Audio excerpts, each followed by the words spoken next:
જય શ્રી ગણેશ।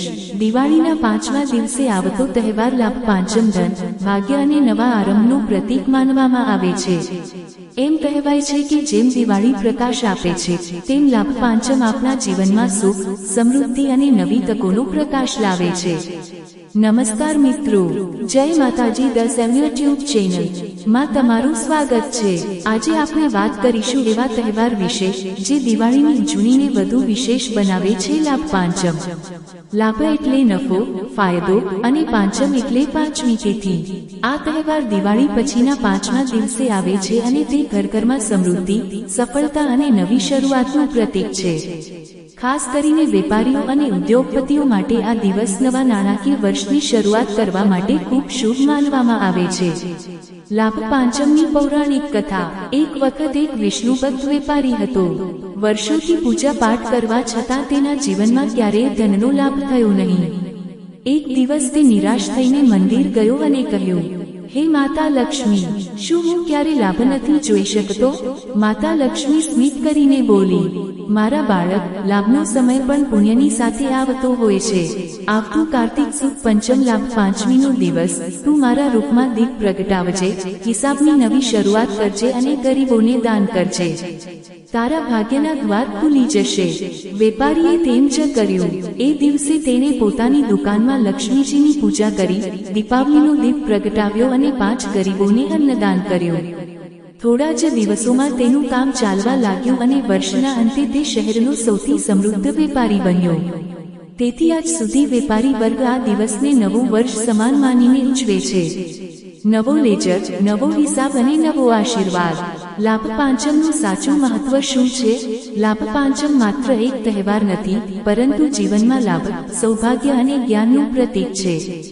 સનાતન ધર્મમાં આને શ્રી પંચમી અથવા સૌભાગ્ય પંચમી પણ કહેવામાં આવે છે, કારણ કે આ દિવસે દેવી લક્ષ્મીની કૃપાથી આર્થિક સમૃદ્ધિ અને નફામાં વધારો થાય છે। આ તહેવાર કાર્તિક શુક્લ પક્ષની 5મી તિથિએ આવે છે, જે દિવાળીના અંતિમ દિવસ તરીકે ઉજવાય છે। પુરાણો અનુસાર આ દિવસે ભગવાન ગણેશ અને દેવી લક્ષ્મીની પૂજા કરવાથી અંદરના અંધકારને દૂર કરીને આંતરિક શુદ્ધિ મળે છે। ખરાબ આદતો અને વ્યસનોને ત્યાગીને નવી શરૂઆત કરી શકાય છે। ખાસ કરીને ગુજરાતમાં વેપારી સમુદાય આ દિવસે નવા ખાતાવહી શરૂ કરે છે। તેઓ પોતાના વહી ખાતામાં શુભ લાભ લખીને નવા વર્ષની નોંધ શરૂ કરે છે, જે નફાની વૃદ્ધિનું પ્રતીક છે। આ દિવસે શ્રીસુક્ત પાઠ કરવાની પણ પરંપરા છે, જે દેવી લક્ષ્મીને આમંત્રિત કરે છે। મિત્રો, આ તહેવાર આપણને યાદ અપાવે છે કે સમૃદ્ધિ માત્ર પૈસા નથી, પરંતુ સ્વાસ્થ્ય, જ્ઞાન અને પારિવારિક સુખ પણ છે। જો તમે આ દિવસે હૃદયપૂર્વક પૂજા કરશો, તો તમારા જીવનમાં નવી તકો ખુલશે અને વ્યવસાયમાં અડચણો દૂર થશે। ફૂલ, ધૂપ, દીપ, ફળ, મીઠાઈ અને ગણેશ લક્ષ્મીજીની મૂર્તિ તૈયાર રાખો। વ્રત રાખવું અને દાન કરવું પણ ખૂબ શુભ છે। લાભ પાંચમના ખાસ ઉપાયો ધન સંપત્તિ માટે। આ ઉપાયો પુરાણો અને પરંપરા પર આધારિત છે, જે વ્યવસાયમાં અડચણો દૂર કરે છે અને અપાર લાભ આપે છે। એક નવું વહી થતું ઉદ્ઘાટન। નવો લેજર લો। પહેલા પેજ પર ડાબી બાજુ શુભ અને જમણી બાજુ લાભ કંકુથી લખો। 2 ગણેશ ઉપાય। આંકડા ફૂલથી ગણેશ બનાવો, મંત્ર જપ કરો અને તેને લાલ કપડામાં બાંધી મંદિરમાં મૂકો। રોજ દુર્વા 3 અથવા 21 અને ઘી અર્પણ કરો। 3 હળદર પોટલી ઉપાય। પૂજામાં લાલ કપડા પર હળદર રાખો। પૂજા પછી ગાંઠ બાંધી તિજોરીમાં મૂકો। પૂજાના એક ફૂલને પણ તિજોરીમાં રાખો, આનાથી પૈસાનો પ્રવાહ સતત ચાલુ રહે છે। લાભ એટલે શું? લાભ એટલે ફાયદો અથવા પ્રગતિ। પાંચમ એટલે દિવાળીની 5મી તિથિ એટલે કે કાર્તિક સુદ પાંચમ। આ દિવસે વેપારીઓ અને ઉદ્યોગપતિઓ નવા હિસાબની શરૂઆત કરે છે। દુકાનો અને ઓફિસોમાં ભગવાન ગણેશજી અને માતા લક્ષ્મીજીની વિશેષ પૂજા થાય છે।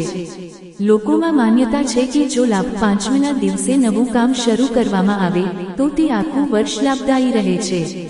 શાસ્ત્રોમાં કહેવાય છે, લાભ પંચમી લક્ષ્મી પ્રસન્ન ભવતી, અર્થાત આ દિવસે માતા લક્ષ્મીજી ખૂબ જ સરળતાથી પ્રસન્ન થાય છે।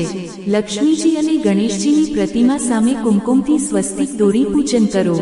ઓમ શ્રીમ હ્રીમ ક્લીમ મહાલક્ષ્મી નમઃ મંત્રનો 108 વાર જાપ કરો। પૂર્વ દિશામાં ઘીનો દીવો અને દક્ષિણ દિશામાં તેલનો દીવો પ્રગટાવો યમ માટે। આથી ઘરનું નકારાત્મક ઉર્જા નાશ પામે છે. આ દિવસે નવા ખાતા અહીં લખવાની પરંપરા છે. પ્રથમ પાના પર લખો શુભ લાભ શ્રી ગણેશાય નમઃ.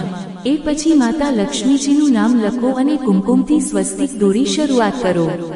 અન્નદાન અને ગૌસેવા. જ્યાં લક્ષ્મી વસે છે ત્યાં કરુણા વસે છે. ગરીબોને અન્ન આપો, ગાયને ચારો આપો, લાભ અનેક ગણો વધશે. સમૃદ્ધિ માટેના 5 વિશેષ ઉપાય. એક લાલ કપડામાં 5 કૌરી બાંધી લક્ષ્મીજીના ચરણોમાં રાખો અને બીજા દિવસે તિજોરીમાં મૂકો. 2 ઘી દીપકમાં 1 લવિંગ નાખીને લક્ષ્મીજીની સામે પ્રગટાવો. 3 ગોળ અને તિલનું ભોજન કરાવો, અખંડ લાભ મળે છે. 4 શ્રી યંત્ર સ્થાપિત કરો, ધન પ્રાપ્તિના યોગ વધે છે. 5 સપ્તલક્ષ્મી પૂજન કરો, વર્ષભર અખંડ સમૃદ્ધિ મળે છે. લાભ ફક્ત ધનમાં નથી, લાભ એટલે સકારાત્મકતા, નૈતિકતા, પ્રેમ અને વિશ્વાસ. જો હૃદયમાં શુદ્ધતા હોય તો લક્ષ્મી પોતે અવકાર આપે છે. તેથી મિત્રો, આ લાભ પાંચમના પવિત્ર દિવસે માં લક્ષ્મીનો આશીર્વાદ લો અને જીવનમાં પ્રકાશ ફેલાવો. લાભ પાંચમની હાર્દિક શુભેચ્છાઓ. જય ગણેશ, જય લક્ષ્મી.